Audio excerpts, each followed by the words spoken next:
नमस्कार। Super India news TV में आपका स्वागत है। मैं हूं राजेश आर्य। आइए देखते हैं आज का विशेष समाचार। अग्निपथ योजना का अनावश्यक विरोध। जो युवा अग्निपथ योजना के विरोध में हिंसा कर रहे हैं, उनके रवैये से यही प्रदर्शित हो रहा है कि सेना में भर्ती को आम सरकारी नौकरी समझ रहे हैं। सेना के तीनों अंगों के प्रमुखों की उपस्थिति में रक्षा मंत्री राजनाथ सिंह की ओर से घोषित की गई अग्निपथ योजना के विरोध में सेना में भर्ती होने के आकांक्षी युवाओं की ओर से बिहार, मध्य प्रदेश, राजस्थान, हरियाणा, हिमाचल प्रदेश के साथ अन्य राज्यों में जैसी हिंसा की जा रही है, उसकी जितनी भी निंदा की जाए कम है। इस हिंसा में ट्रेनों, बसों के अलावा जिस तरह अन्य सरकारी, गैर सरकारी संपत्तियों को बड़े पैमाने पर नुकसान पहुंचाने के साथ पुलिस को भी निशाना बनाया जा रहा है, वह अराजकता के अलावा और कुछ नहीं। आखिर ऐसे युवा सैनिक बनने के पात्र कैसे हो सकते हैं? इन युवाओं के साथ देश की अपनी जनता और विपक्षी दलों का यह समझना आवश्यक है कि सेना का आधुनिकीकरण अति आवश्यक हो चुका है, क्योंकि युद्ध के तौर तरीके बदल चुके हैं। अब सैनिकों का तकनीकी रूप से दक्ष होना और उन्हें हर तरह के कौशल से लैस होना अनिवार्य हो गया है।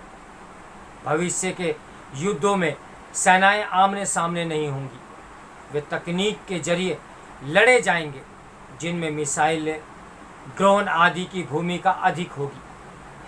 भारतीय सेना को युद्ध का नवीनतम तकनीक से तभी सुसज्जित किया जा सकता है जब सैनिकों की संख्या में कटौती करने और उनके वेतन एवं पेंशन खर्च कम किए जाएंगे। वेतन एवं पेंशन खर्च कम किए जाएंगे। ऐसा करके ही सेनाओं के आधुनिकीकरण के लिए आवश्यक धनराशि का प्रबंध किया जा सकता है। ध्यान रहे कि भारत न तो अमेरिका जैसा अमीर देश है और न ही चीन जितने रूप से सबल राष्ट्र। ऐसे में रक्षा बजट का उपयोग सैन्य बलों के आधुनिकीकरण में होना चाहिए, न कि नई नई रेजिमेंट खड़ी करके। यह समझा जाना चाहिए कि सैनिक बनना सरकारी नौकरी करना नहीं है। जो युवा सैनिक बनने की आकांक्षा रखते हैं, वे देश की रक्षा के लिए जान की बाजी लगाने को तैयार रहते हैं। यही जज्बा उन्हें एक श्रेष्ठ सैनिक बनाता है। जो युवा अग्निपथ योजना के विरोध में हिंसा कर रहे हैं, उनके रवैये से यही प्रदर्शित हो रहा है कि वे सेना में भर्ती को आम सरकारी नौकरी समझ रहे हैं। अनुशासन और संयम सैनिक का विशेष और प्राथमिक गुण होता है। आखिर उन युवाओं से अनुशासित रहने की अपेक्षा कैसे की जा सकती है जो सड़कों पर उत्पात मचा रहे हैं और राष्ट्रीय संपत्ति को स्वाह कर रहे हैं?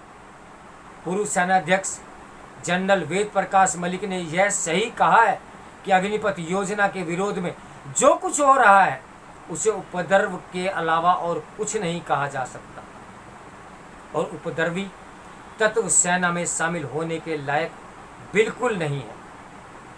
युवाओं को यह समझना होगा कि सरकार सभी को नौकरियां नहीं दे सकती, और कम से कम सेना में तो उन्हीं को प्राथमिकता देगी जो शौर्य और पराक्रम का परिचय देने को तत्पर हो।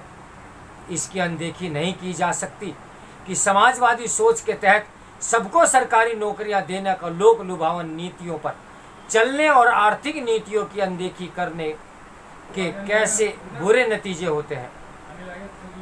श्रीलंका और पाकिस्तान के हालात में सबसे सबक सीखने की जरूरत है। सेना में भर्ती के लिए अग्निपथ सरीकी योजना समय की मांग थी। जब अमेरिका, चीन, दक्षिण कोरिया, रूस जैसे प्रमुख देश अपने सैन्य तंत्र में बदलाव ला रहे हैं, तब भला भारत को पीछे क्यों रहना चाहिए? एक अरसे से यह महसूस किया जा रहा था कि भारत के लिए अपने सैनिकों की औसत आयु घटाना आवश्यक हो गया है। अभी औसत आयु करीब 35 वर्ष है। अग्निपथ योजना पर अमल से यह 26 वर्ष हो जाएगी। आमतौर पर 30 से 32 साल के सैनिक विवाहित होते हैं और उनके बच्चे भी होते हैं। इसके चलते उन्हें जोखिम लेने की उतनी क्षमता नहीं होती जितनी अविवाहित और कम आयु के सैनिकों में होती है। कम आयु के युवा कहीं अधिक जोशीले भी होते हैं।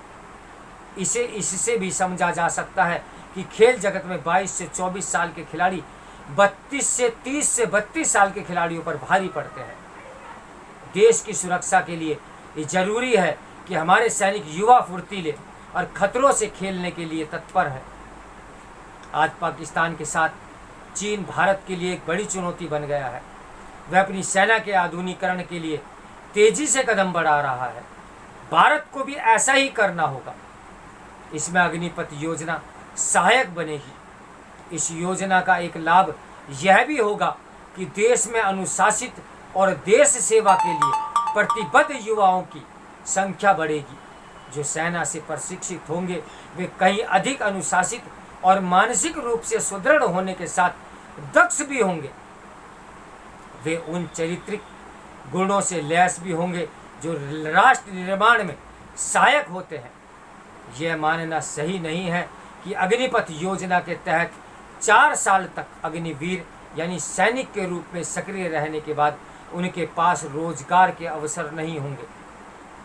वे अर्धसैनिक बलों और पुलिस में कहीं आसानी से समायोजित हो सकते हैं। इसके अलावा भी उनके पास अनेक अवसर होंगे, क्योंकि केंद्र सरकार के साथ राज्य सरकारें भी इसके लिए व्यवस्था करने में लगी हुई है। इसके अलावा निजी क्षेत्र में भी इसके लिए प्रयास कर रहा है। औद्योगिक संगठन योग्य युवाओं के अभाव की शिकायत कर रहे हैं। उसे दूर करने का काम अग्निवीर आसानी से कर सकते हैं। ये देखना दुखद है कि इसके बाद भी विपक्षी दल युवाओं को उकसाने और बरगलाने में लगे हुए हैं। अग्निपथ योजना और कांग्रेस और अन्य विपक्षी दलों के रवैये से तो यही लगता है कि वे अपनी संकीर्ण राजनीतिक हितों की पूर्ति के लिए युवाओं को भड़काने में लगे हुए हैं।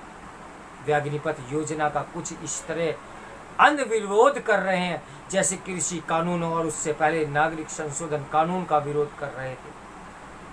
ये किसी से छिपा नहीं कि इसके लिए उन्होंने किस तरह झूठ का सहारा लिया था। सरकार को विपक्षी दलों के रवैये से उन्हें केवल सावधान रहना होगा, बल्कि यह भी देखना होगा कि अग्निपथ योजना के विरोध में जो अराजकता दिखाई जा रही है उसके पीछे कोई साजिश तो नहीं।